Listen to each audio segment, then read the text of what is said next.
Si usted cree que el Imperio Británico y su jefe de Estado hereditario titular son solo una reliquia simbólica de épocas pasadas sin influencia activa en la actualidad, debe apagar el televisor para pensarlo de nuevo, e investigarlo bien.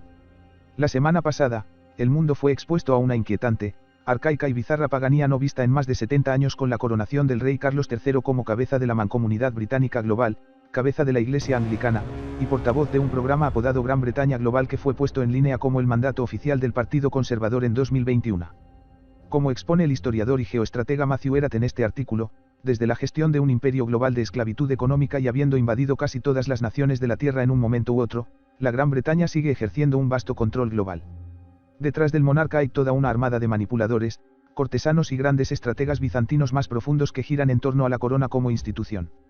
La continuidad lo es todo para el imperio, y la importancia de mantener instituciones que trasciendan las vidas individuales ha sido siempre un punto de gran preocupación. La suposición de que los derechos no puedan ser concedidos o denegados por un linaje superior es un verdadero anatema para cualquier sistema de oligarquismo, incluso si se oculta tras el disfraz de una especie de democracia diseñada para aplacar a la plebe pero sin permitirles a ellos o a sus representantes los medios de influir en algo verdaderamente significativo sobre su realidad. Por Matthew Erat. Esta semana, el mundo fue expuesto a una inquietante, arcaica y bizarra paganía no vista en más de 70 años con la coronación del rey Carlos III como cabeza de la Mancomunidad Británica Global, cabeza de la Iglesia Anglicana, y portavoz de un programa apodado Gran Bretaña Global que fue puesto en línea como el mandato oficial del Partido Conservador en 2021. Desde la gestión de un imperio global de esclavitud económica y habiendo invadido casi todas las naciones de la Tierra en un momento u otro, 2. La Gran Bretaña sigue ejerciendo un vasto control sobre las concesiones mineras de África con más de $1 billón de intereses mineros directos controlados por corporaciones británicas y o basadas en la Commonwealth británica. Según el informe de 2016 elaborado por Warren Want, 3. 101 empresas que cotizan en la Bolsa de Londres, LSE, la mayoría de ellas británicas tienen operaciones mineras en 37 países del África subsahariana. En conjunto, controlan más de $1 billón de los recursos más valiosos de África. El gobierno del Reino Unido ha utilizado su poder e influencia para garantizar que las empresas mineras británicas tengan acceso a las materias primas de África. Así ocurrió durante el periodo colonial y sigue ocurriendo hoy. La City. Como se describe en mi nuevo libro de Anglo-Vanisian Roots of the Deep State, la milla cuadrada apodada la City de Londres, una entidad jurídica separada de la propia Londres, es el centro neurálgico de las finanzas mundiales, con el Banco de Inglaterra y los paraísos fiscales offshore de la Commonwealth dirigiendo billones de dólares del lavado de dinero de la droga, la financiación del terrorismo y otras prácticas corruptas a nivel mundial. La soberanía de la City más allá de toda jurisdicción nacional quedó consagrada en la oligárquica Carta Magna de 1214, que estableció el centro financiero como una corporación supranacional capaz de dirigir su propia fuerza policial y sistema judicial, que sigue manteniendo 800 años después. Durante los 183 años entre 1763 y 1946 que vieron la mayor influencia directa de la supremacía unipolar británica sobre el mundo, las naciones empobrecidas del mundo se encontraron más empobrecidas, menos capaces de adquirir medios de producción industrial y más en guerra consigo mismas y con sus vecinos mediante tácticas de divide y vencerás. Desde que este imperio adoptó la forma de la relación especial anglo-americana después de 1945, esta tendencia no hizo sino exacerbarse. La mano causal de la inteligencia británica.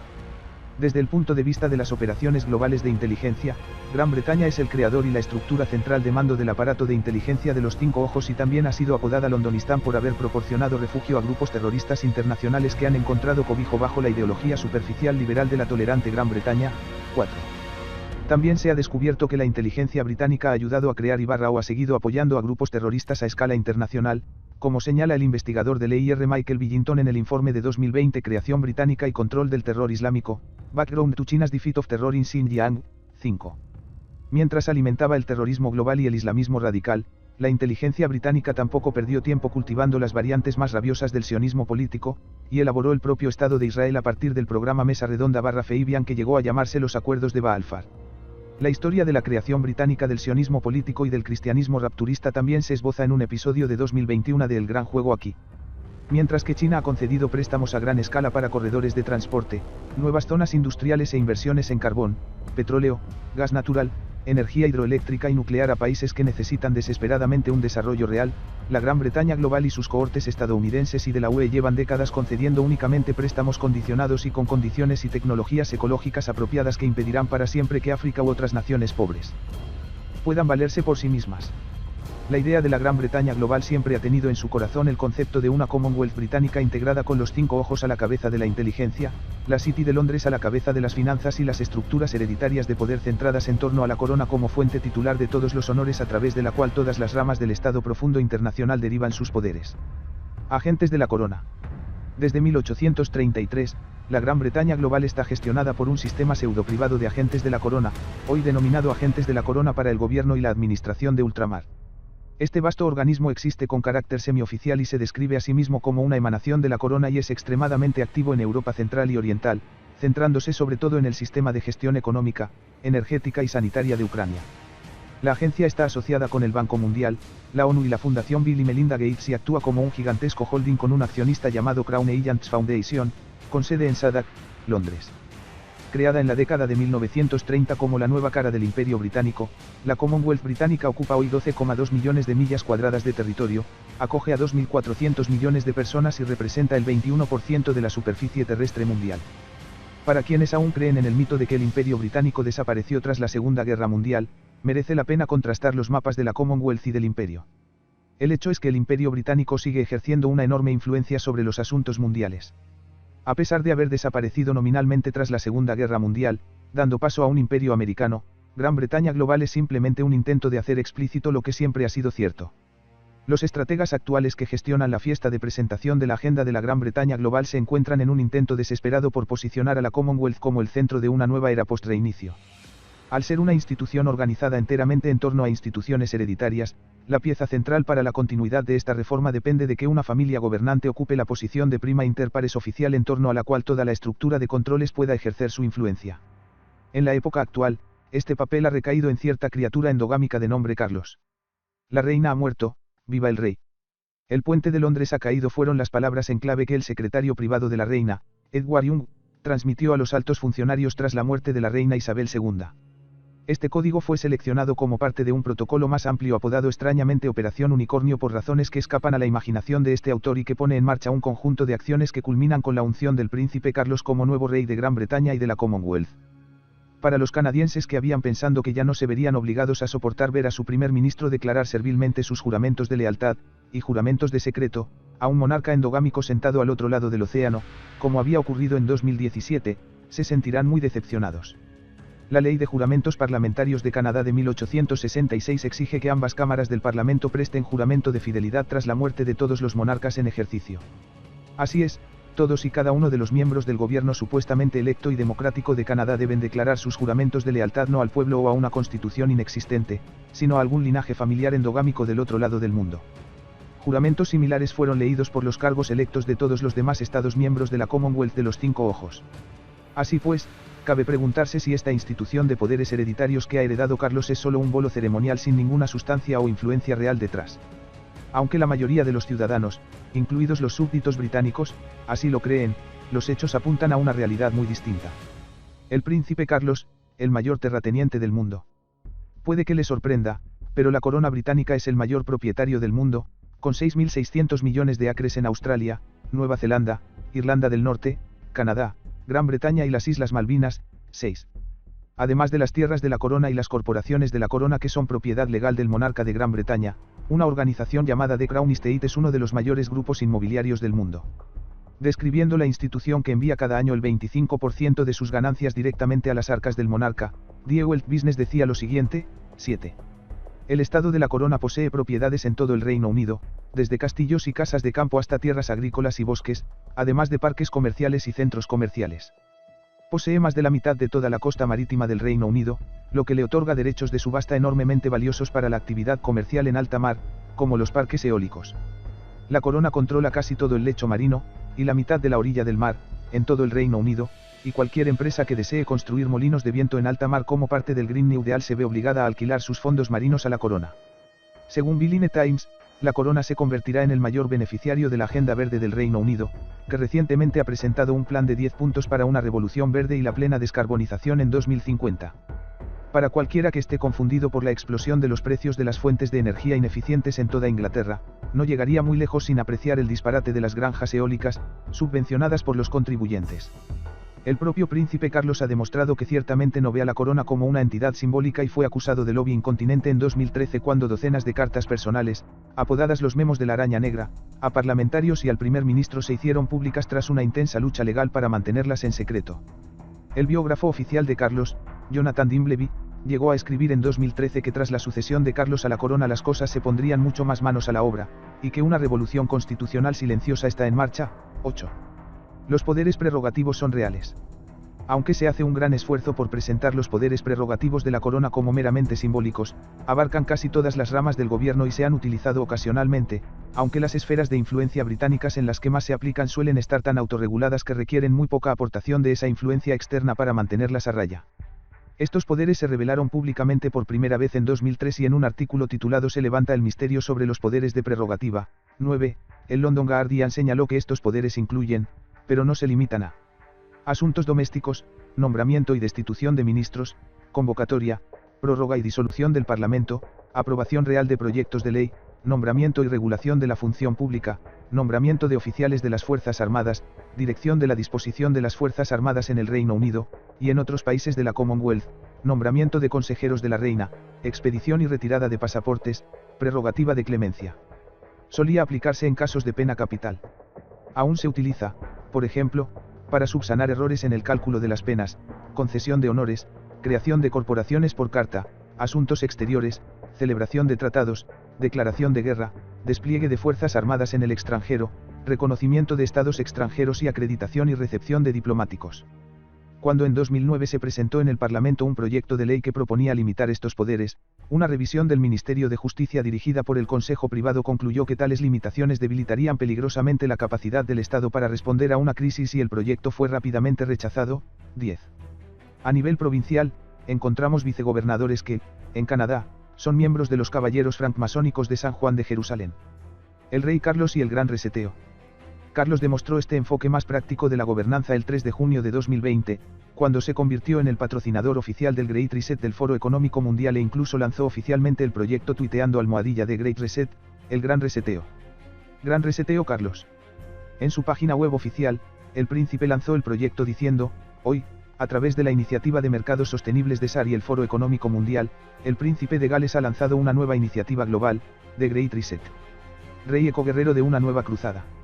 Carlos ha demostrado el tipo de entusiasmo por la descarbonización del mundo que uno tiende a encontrar solo en un fanático religioso que se erige en el guerrero ecológico de los monarcas, un rey cruzado de una nueva religión, salvo que en lugar de musulmanes en Tierra Santa, nuestros nuevos ecocruzados conectados a Davos han apuntado al dióxido de carbono y a la civilización industrial, la agricultura y los comedores inútiles que lo causan, como la amenaza venenosa que debe ser destruida. Charles parece verse a sí mismo siguiendo los pasos de su padre fundador del WWF como el nuevo portavoz líder de una transformación total de la sociedad bajo un sacerdocio de gobernanza verde del WEF. Una edición de julio de 2022 del Spectator australiano caracterizó acertadamente el activismo misántropo de Carlos en los siguientes términos. El ecologismo en el que el príncipe ha decidido ocuparse mientras espera ascender al trono no es un tipo inofensivo de actividad apolítica de plantación de árboles o de salvación de la selva tropical. No está abrazando pandas ni financiando santuarios de vida salvaje. En lugar de eso, se ha involucrado en una revuelta híbrida de negocios y política que amenaza la supervivencia del sistema político que se supone que debe supervisar. Además de ser una traición al ciudadano de a pie, sus acciones representan un incumplimiento de su único deber como futuro rey, proteger la monarquía constitucional del creciente fascismo climático y del globalismo. Raíces nazis de la Casa de Sajonia-Coburgo-Gotha. El papel de la corona en la dirección de un renacimiento de las prácticas del totalitarismo global, el control de la población y el fascismo no carece de precedentes. Un hecho incómodo que ha desvelado recientemente el documental Edward VIII, Britain's Traitor King, Eduardo VIII, el rey traidor de Gran Bretaña, en el canal británico Channel 4, este corazón fascista de la corona estuvo vivo durante los años más oscuros antes y durante la Segunda Guerra Mundial. Esta película, basada en un libro del historiador Andrew Launier que saldrá a la venta próximamente, utiliza informes recientemente desclasificados de los archivos reales para contar la historia del rey nazi de Gran Bretaña Eduardo VIII, que no solo deseaba la victoria nazi en la Segunda Guerra Mundial, sino que trabajó activamente en pos de ese objetivo desde el momento en que se vio obligado a abdicar al trono en 1936, supuestamente para casarse con una divorciada estadounidense, Wallis Simpson, hasta los días más oscuros de la propia guerra. Hitler. Como demuestra este documental, enseñar a su joven sobrina Isabel II a hacer un auténtico Sieg Heil no fue su único baile con el nazismo. Durante su exilio en Portugal, donde se codeaba con la élite alemana. El documental cita cables diplomáticos enviados por Eduardo a funcionarios alemanes en los que exigía a los nazis que bombardearan implacablemente Inglaterra hasta la sumisión en 1940, fomentando la muerte de millones de civiles inocentes. El documental también cita un discurso poco conocido en el que Edward pedía la rendición de Gran Bretaña a los nazis en 1939 y que la BBC se negó a emitir. Incluso después de ser enviado a las Bahamas por funcionarios imperiales que habían decidido que era más conveniente sacrificar a su monstruo de Frankenstein que continuar con sus planes anteriores de un nuevo orden mundial fascista, el aspirante a rey nazi había enviado un telegrama a los funcionarios de Hitler indicando su disposición a regresar a Europa cuando fuera necesario y retomar su legítimo asiento en el trono como rey ario. Más allá de la película, más raíces nazis de los Windsor. Más allá del caso de Eduardo VIII, hay muchas otras conexiones nazis embarazosas con la casa de Windsor, antes Saxe-Coburg-Gotha, que la película no mencionó, algunas de las cuales implican directamente al difunto príncipe consorte Felipe Mountbatten, también conocido como Duque de Edimburgo. Las tres hermanas del Duque de Edimburgo estaban casadas con príncipes nazis, y el marido de una de ellas, Sophie, llegó a ser oficial de las Waffen-SS con el rango de Oberführer, jefe superior. El marido de la hermana de Felipe, Sofía, el príncipe Cristóbal de S-Kassel, fue jefe de la Forschungsat, Dirección de Investigación Científica, una operación especial de inteligencia dirigida por Hermann Göring, y también fue Standartenführer, coronel, de las SS en el personal de Heinrich Himmler. Los cuatro cuñados de Felipe, con los que vivía, llegaron a ser altos cargos del partido nazi. El propio Philipp mantuvo la tradición familiar, primero habiendo sido educado bajo un plan de estudios nazi centrado en la eugenesia en la década de 1930, y luego pasando a fundar el Fondo Mundial para la Naturaleza, WWF, con otro antiguo miembro del partido nazi, el príncipe Bernard de Holanda, eugenista de toda la vida y fundador del grupo Bilderberg, en 1961. A Philip y Bernard se unió Sir Julian Huxley, entonces presidente de la Sociedad de Eugenesia de Gran Bretaña, como cofundador del WWF. En una entrevista concedida en agosto de 1988 a Deutsche Presseagentur, el príncipe Felipe proclamó su deseo de regresar en la próxima vida como un virus mortal para ayudar a resolver la superpoblación. El príncipe Felipe exudó frías cavilaciones misantrópicas a lo largo de su vida al contemplar el zoológico humano afirmando: no se puede mantener un rebaño de ovejas mayor del que se es capaz de alimentar. En otras palabras, la conservación puede implicar la eliminación selectiva para mantener un equilibrio entre los números relativos de cada especie dentro de un hábitat concreto. Soy consciente de que se trata de un tema muy delicado, pero lo cierto es que la humanidad forma parte del mundo vivo. Cada nuevo acre cultivado significa otro acre negado a las especies salvajes. Cabe señalar que el rey Carlos continuó el legado de su padre como presidente de la British World Wildlife Foundation, que dirige desde hace más de 30 años. El pedigrí nazi de la familia real y sus leales gestores plantea la pregunta: ¿por qué no se ha dado a conocer más ampliamente su continuación de la doctrina eugenésica nazi en forma de los movimientos de eutanasia y crecimiento cero? ¿En qué tipo de mundo vivimos, que hechos tan sorprendentes no pueden ser de conocimiento general? El verdadero imperio siempre ha sido una oligarquía financiera que es utilizada por una vasta red de estructuras de poder para promover los intereses de la aristocracia de Europa. El epicentro actual del poder son las monarquías anglo-holandesas. Es este poder el que controla el grupo Bilderberg, su apéndice menor el Foro Económico Mundial, y dirige la política estadounidense a través del Consejo de Relaciones Exteriores con sede en Nueva York, la versión estadounidense de Chatham House. Fue a Lord Loudoun, destacado miembro de Chatham House, a quien Hitler expuso en 1937 su concepto del nuevo orden mundial anglo-alemán diciendo: Alemania, Inglaterra, Francia, Italia, América y Escandinavia, deberían llegar a algún acuerdo por el que impidieran a sus nacionales ayudar en la industrialización de países como China e India. Es suicida promover el establecimiento en los países agrícolas de Asia de industrias manufactureras. Cualquier tecnócrata que impulsara un plan de reconstruir mejor para el mundo o un nuevo pacto verde mundial podría haber dicho lo mismo. En la actualidad, el Instituto Canadiense de Asuntos Internacionales ha pasado a llamarse Consejo Internacional Canadiense, CIC. El CIC está presidido por el especialista en cambio de régimen Ben Rousgel, formado en Oxford, que trabajó estrechamente con la consejera privada Chrystia Freeland en el intento de derrocar al gobierno de Maduro a favor del títere del FMI Juan Guaidó, que continúa hasta el día de hoy. Un pilar clave en el control sobre las colonias de la influencia anglo-holandesa sigue siendo el sistema del Consejo Privado, que se centra en Gran Bretaña, pero tiene ramas secundarias en países electos de la Commonwealth. Es bajo la influencia del Consejo Privado que se instituyen los operativos de nivel inferior en forma de viceministros, el Consejo del Tesoro, los comités electos y otros funcionarios nombrados en la administración pública. Otros nodos clave del sector público y privado gestionan los intereses de la corona. Todos los miembros del gabinete del gobierno son nombrados consejeros privados y todos los consejeros privados prestan juramento de secreto y lealtad a la reina, incluido el juramento de mantener en secreto lo que se hable en las reuniones del consejo privado. La corona como clave de la continuidad del imperio. Por supuesto, sería una tontería creer que Carlos, o cualquier otro monarca reinante con anterioridad, era una persona en sí misma, ignorando la armada de manipuladores, cortesanos y grandes estrategas bizantinos más profundos que giran en torno a la corona como institución a veces apodada la fuente de todos los honores. La fuente de todos los honores es un término oficial que denota la idea legal de que toda la autoridad para los asuntos públicos y privados emana de la única fuente de la corona y su línea de sangre ininterrumpida. La continuidad lo es todo para el imperio, y la importancia de mantener instituciones que trasciendan las vidas individuales ha sido siempre un punto de gran preocupación. En un mundo posterior a 1776 que empezaba a sentir el gusto por el autogobierno, la libertad y la democracia como nuevo modo de autoorganización, la estabilidad de las instituciones hereditarias se vio gravemente amenazada.